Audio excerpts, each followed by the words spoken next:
Winter testing is back for another week at Barcelona, and week 2 began almost immediately with a number of aerodynamic baseline tests in the first few minutes. But once teams had shed the aero rakes, they then bolted on their new bits of bodywork to test out how they'd go out on track. One of the most notable new parts was Williams' new front wing, and having started testing with a design similar to the one they ran last year, Williams came up with something a little bit different. By adding a couple of splits into the wing tips, Williams was able to control the vortex produced at those tips a little bit more closely. Those vortices are created by the wing tips as the airflow from the high pressure zone wants to try and get into the low pressure zone, but as the car accelerates, that creates a vortex which travels down the flanks of the car. By adding those tips, you're able to control the vortices a little bit more tightly. By sending them down the flanks, they're able to pen in the tyre wake and stop turbulence from entering the floor.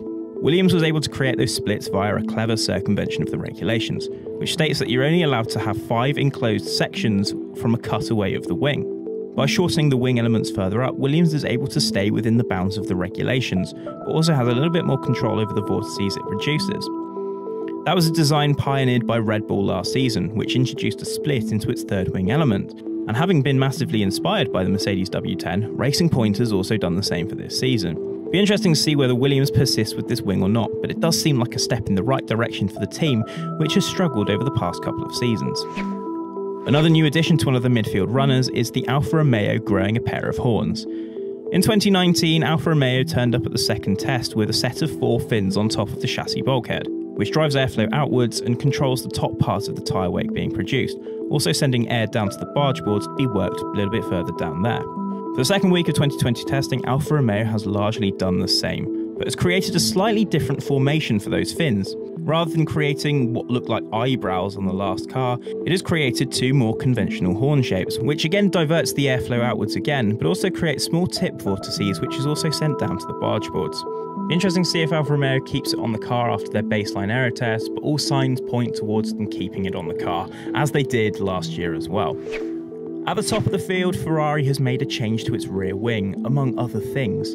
Ferrari started last week with a conventional rear wing, but it's created a spoon section in the centre. This is something that they ran last season with at circuits like Baku. The centre of the rear wing produces the most amount of downforce, and so by creating the spoon section in that rear wing, you're able to retain most of it.